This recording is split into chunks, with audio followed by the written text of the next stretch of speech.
Subscribe பண்ணுங்க. அப்படியே பக்கத்துல இருக்க பெல் ஐகானையும் பிரஸ் பண்ணுங்க. மேஷராசி அன்பர்களே, இந்த மார்ச் மாதம் எப்படி இருக்கும், என்ன மாதிரியான பலன்கள் அப்படின்னு பார்க்கும் பொழுது செக்மெண்ட் வைஸா நம்ம பார்க்கலாம். முதலில் தொழில் விஷயங்கள் எப்படி இருக்கும் அப்படின்னு பார்க்கும் பொழுது 10ஆம் அதிபதியாக இருக்கக்கூடிய சனி பகவான் 11ஆம் இடமான லாபஸ்தானத்தில் உட்கார்ந்திருக்கார். யாரோட சேர்ந்திருக்கார்? சூரியனோட சேர்ந்திருக்கார். அதாவது பூர்வ புண்ணிய ஸ்தானத்தின் அதிபதியோட இணைஞ்சிருக்கார். அப்ப 5, 11ஆம் அதிபதிகள் இணைவு பெற்று இருக்கக்கூடிய ஒரு அற்புதமான ஒரு மாதம் இந்த மார்ச் மாதம். அதாவது இந்த மாதத்தினுடைய ஒரு 13ஆம் தேதி வரை பார்த்தீங்கன்னா இந்த 10, 11, 5 கனெக்ட் ஆகுது. ஸோ 5, 11 கனெக்ட் ஆகும்போது இயற்கையாகி அந்த இறைவன் கொடுத்த வரம்ங்கிறது நல்லா இருக்கு. தொழில் நன்றாக இருக்கும், தொழில் அபிவிருத்தி உண்டு, தொழிலில் லாபத்தை உண்டு, தொழிலுக்காக நீங்கள் எடுக்கக்கூடிய அத்தனை முயற்சிகளும் பலிதமாகும். இதுல எந்த மாற்று கருத்துமே இல்லை. அதுவும் குறிப்பாக இந்த சனியின் தொழில்கள் என்று சொல்லக்கூடிய, அதாவது அசிங்கம் அவமானம் என்று சொல்லிக் கொண்டிருப்பார்களே பார்த்தீங்கன்னா, சொல்லி முடியாத கூச்சப்படக்கூடிய தொழில் இருக்கக்கூடிய இந்த மேஷராசி என்பவர்களுக்கு அற்புதமான ஒரு லாபத்தை கொடுக்க காத்து கொண்டிருக்குன்னு சொல்லுவேன். அதே சமயத்தில் அதிகார தன்மையில் இருக்கக்கூடிய அந்த சூரியனுடைய தன்மையில் இருக்கக்கூடிய மின்சாரம் சம்பந்தப்பட்ட, கரண்ட் சம்பந்தப்பட்ட தொழிலில் இருக்கக்கூடிய அத்துணை ஹார்ட்வேர் சம்பந்தப்பட்ட அத்தனை துறையில் இருக்கக்கூடிய இந்த மேஷராசி என்பவர்களுக்கு நல்லது நடக்கக்கூடிய அமைப்பு இருக்கு. லாபத்தை கொடுக்கக்கூடிய அமைப்பு முற்பகுதி நல்லா இருக்கும்.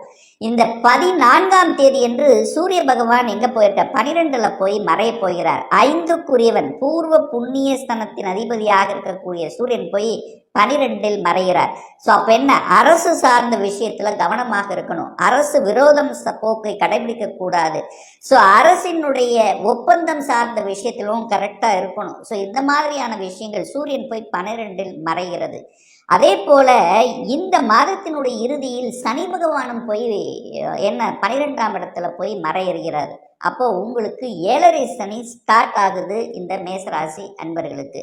அப்போ இந்த மாதத்தினுடைய இறுதியில நீங்க தொழிலுக்காக நீங்கள் எடுக்கக்கூடிய எந்த முயற்சியாக இருந்தாலும் ஒரு தடவைக்கு 2 தடவை யோசித்து செய்யணும். அகலக்கால் வைக்க கூடாதுங்கிறத ஞாபகத்தில் வைத்துக் கொள்ளுங்கள். அதே சமயத்தில் விரயத்தை கொடுக்கும். இப்போ ஒரு வேலையில் இருக்கிறவங்க பார்த்தீங்கன்னா திடீரென்று வேலையை விட்டுட்டு வேற வேலை ஏதாவது ஒரு தேடலா, எனக்கு அங்கே ஒரு மாதிரி இருக்கு அப்படிங்கிற மாதிரி தன்மை வந்துச்சுன்னா வேலையை மட்டும் விட்டுறக்கூடாது, அவசரப்பட்டு விட்டுறக்கூடாது, ஆக்ரோசப்பட்டு விட்டுறக்கூடாது. இன்னொரு வேலையை அமைத்து கொண்டு தான் மாறணுங்கிறத இந்த ஆழமாக மனதில் பதிய வைத்துக் கொள்ளுங்கள் இந்த மேஷராசி என்பர்கள். ஏன்னா உங்களுக்கு விரைய சனி ஆரம்பிக்கிறது. 10க்குரியவன் போய் 12ல் மறைகிறது. அப்போ ஒரு விரயத்தை கொடுப்பதற்கு ரெடியாக இருக்கிறது.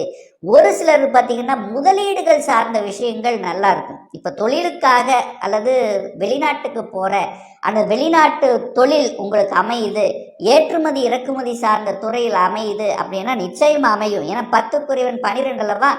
அப்போ வெளிநாட்டு தொடர்புகளை கொடுக்கக்கூடிய ஒரு காலகட்டம் இந்த அதாவது இந்த மார்ச் மாதத்தினுடைய இறுதியில் அப்படின்னு நம்ம சொல்லிக்கலாம். சரி, அதே சமயத்தில் வேலையில் பார்த்தீங்கன்னா ஒரு சிலர் இந்த சனி சூரியன் இணைந்திருக்கின்ற காரணத்தால சிலருக்கு திடீர் ப்ரமோஷன் கிடைக்கும், சிலருக்கு இடமாற்றம் கிடைக்கக்கூடிய தன்மை இருக்கு. ஸோ எந்த மாற்றங்கள் வந்தாலும் அதை ஏற்றுக்கொள்வது புத்திசாலித்தனம் என்பதை ஞாபகத்தில் வைத்துக் கொள்ளுங்கள். சரி, தனம் சார்ந்த விஷயத்தில் ஏதாவது ஒரு தொந்தரவு கொடுத்துருமா, பிரச்சனை கொடுத்து விடுமா அப்படின்னு நீங்க கேள்வி கேட்டீங்கன்னா நிச்சயமா கிடையாது. ஏன்னா 2ஆம் இடமான தனஸ்தானத்துல குரு பகவான் உட்கார்ந்துருக்கார். அந்த குரு என்பது இந்த மேஷராசி என்பவர்களுக்கு பாக்கியத்தை தரக்கூடிய ஒரு கிரகம். ஸோ அவர் 2ஆம் இடத்துல உட்கார்ந்துருக்கார். அது சுக்கிரன் 12ல போய், அதாவது குரு சுக்கிரன் பரிவர்த்தனை பெற்று பரிவர்த்தனை யோகம் என்பது இருக்கு. அப்போ பொருளாதாரத்தில் எந்த பிரச்சனைங்கிறது இல்லை. ஆனால் 2க்குரியவன் 12ஆம் இடத்துல இருக்கிறதுனால விரயங்கள் ஏற்படும். அதாவது வருமானம் எந்த அளவுக்கு வருதோ அதே சமயத்தில் விரயங்கள் ஏற்படும். அப்போ நீங்க என்ன பண்ணணும், சுப விரயங்களாக கன்வெர்ட் பண்ணிக்கிறது புத்திசாலித்தனம். சரி, என்ன சார் பண்ணிக்கலாம்? 4க்குரியவனான சந்திரன் பார்த்தீங்கன்னா இந்த மாதத்தின் தொடக்கத்திலேயே 12ல தான் போய் உட்கார்ந்துருக்கார். 4க்கு காரக கிரகம் என்று சொல்லக்கூடிய சுக்கிரனும் பார்த்தீங்கன்னா 4க்கு 9ஆம் இடமான பாக்கியஸ்தானத்தில் உட்கார்ந்துருக்கார். அப்ப என்ன, இந்த சுகத்தை பெருக்கி கொள்ளலாம். வீடு, வண்டி, வாகனம் வாங்கலாமான்னு கேட்டீங்கன்னா நிச்சயமா வாங்கலாம். ஏன்னா வாகனத்துக்கு காரக கிரகமான சுக்கிரன் உச்ச பலத்தோட வலிமையா இருக்கார். அப்போ வீட்டுக்கு காரகிரகம் வாகனத்துக்கு காரகிரகம் உச்சமாக வலிமையாக இருக்கின்ற காரணத்தாலும் அந்த குருவும் சுக்கிரனும் பரிவர்த்தனை பெற்றிருக்கின்ற காரணத்தாலும் சுகத்தை பெருக்கிக் கொள்ளலாம். அப்ப அசையும் அசையா சொத்துக்கள் சார்ந்த விஷயங்கள் உங்களுக்கு அனுகூலத்தை தரக்கூடிய ஒரு அற்புதமான ஒரு மாதம் அப்படின்னு எடுத்துக்கலாம். சரி, ஹெல்த் சம்பந்தப்பட்ட விஷயத்தில் எப்படி இருக்கும் அப்படின்னு பார்த்தீங்கன்னா, இந்த மேசராசி என்பவர்கள் இந்த மார்ச் மாதம் கூடுதல் கவனம் அக்கறை எடுத்துக்கொள்ள வேண்டும். ஏன்னா 6க்குரியவன் கடன், நோய், எதிர்ப்பு, பகை, வம்பு, வழக்கை கொடுக்கக்கூடிய அந்த புதன் பகவான் 6ஆம் இடத்தில் அமர்ந்து கொண்டு 6ஆம் இடத்தை பார்த்து வலுப்படுத்துவார். ஒன்று. அதே சமயத்தில் பார்த்தீங்கன்னா இது ராகு பகவானும் 6ஆம் இடம், அதாவது ராகு பகவான் விரயஸ்தானம், சுக்கிரனும் பார்த்தீங்கன்னா 6ஆம் இடத்தை பார்க்குது, புதனும் 6ஆம் இடத்தை பார்க்குது, சூரிய பகவான் 5க்குரியவனும் 6ஆம் இடம். ஸோ 6ஆம் இடத்தை மேக்சிமம் இந்த 4-5 கிரகங்கள் பார்த்து கொண்டிருக்கின்ற காரணத்தால ஹெல்த் விஷயத்துல கவனமா இருக்கும். கண்டிப்பாக உடற்பயிற்சி ரொம்ப முக்கியம். உணவு கட்டுக்குள் வைத்துக் கொள்ள வேண்டும். சுகர் சார்ந்த விஷயத்தில் இருக்கிறவங்க கண்டிப்பாக உணவு கட்டுப்பாடு ரொம்ப ரொம்ப முக்கியம் என்பதை ஞாபகத்தில் வச்சுங்க. ஏன்னா இந்த மாதத்தின் தொடக்கத்திலேயே சுக்கிரனோட சந்திரன் சேர்ந்திருக்கார். 6ஆம் அதிபதியும் அங்கே இணைந்து 6ஆம் அதிபதியும் இருக்கு. சுக்கிரன் வக்ரமா இருக்கு, புதன் வக்ரமா இருக்கு, உக்கிரமாக செயல்படக்கூடிய சில தன்மைகளை இருக்கும். அப்போ ஹெல்த் விஷயத்தில் கூடுதல் கவனம் அக்கறை இந்த மாதம் மார்ச் மாதம் அவசியம். எதிர்ப்பு சார்ந்த விஷயங்கள் கண்டிப்பாக இருக்கும். உங்களுக்கு எதிர்ப்பாளர்கள் இருக்கும், போட்டியாளர்கள் இருப்பாங்க, பொறாமைப்படக்கூடிய தன்மை இருக்கும். அப்போ என்ன, இதன் மூலமாக சில எதிர்ப்பாளர்களை சமாளிப்பதற்காக சில திட்டங்களை வகுத்து திறம்பட செய்யக்கூடிய அமைப்புங்கிறது இருக்கு. ஏன்னா 6க்குரியவன் இருக்கான வலிமையா தான் இருக்காரு.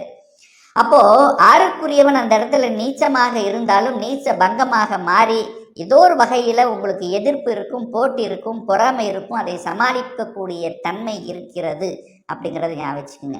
இந்த வழக்கு சம்பந்தப்பட்ட விஷயத்துக்கு போகவே போகாதீங்க. போனீங்கன்னா என்ன, இன்னும் எச்சம் உங்களுக்கு ஒரு டென்ஷன் ப்ரெஷர் இதை கொடுக்கும். 6ஆம் இடம் கடன், நோய், எதிர்ப்பு, பகை, வம்பு, வழக்கு இந்த மாதிரி நெகட்டிவ் கொடுக்கக்கூடிய எந்த ஒரு விஷயத்துக்குள்ளேயும் இந்த மேசராசி என்பவர்கள் இந்த மார்ச் மாதம் போக வேண்டாம். போனீங்கன்னா உங்களுக்கு அதிகமான மன உளைச்சலை கொடுக்கும்.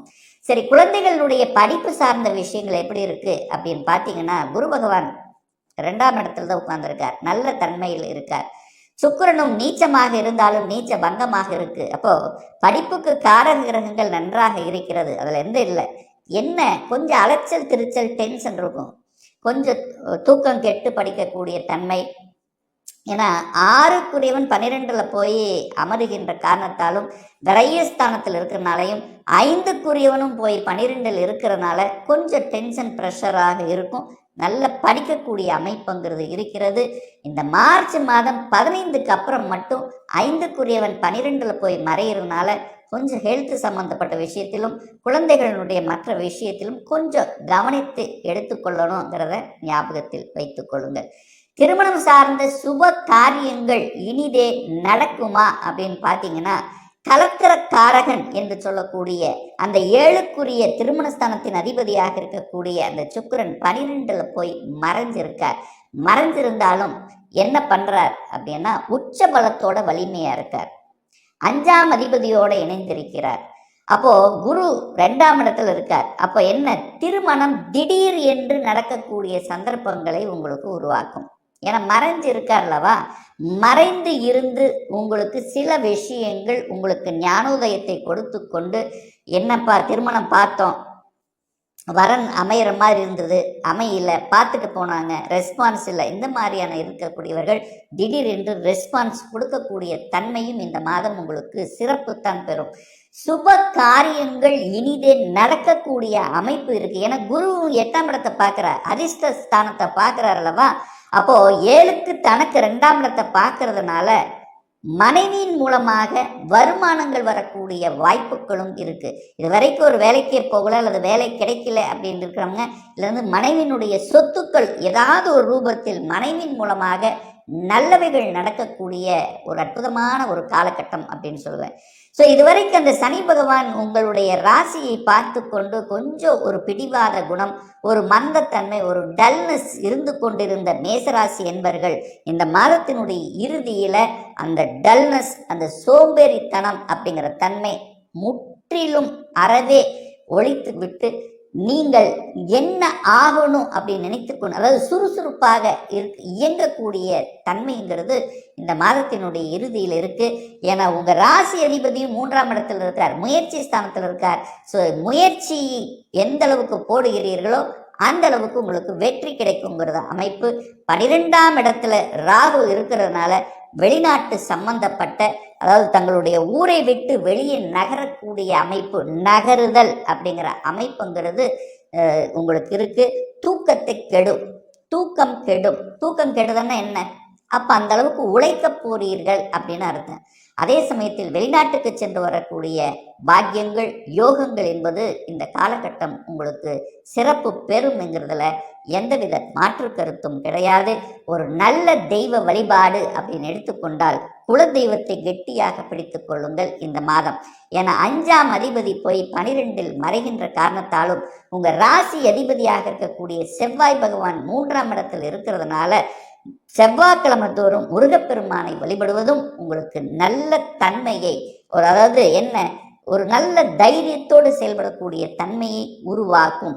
மனதில் இருந்து வந்த குழப்பத்தை போக்குங்கிறதுல எந்தவித மாற்று கருத்தும் கிடையாது. மேலும் தகவலுக்கு எங்க சேனலை மறக்காம சப்ஸ்கிரைப் பண்ணுங்க. நன்றி.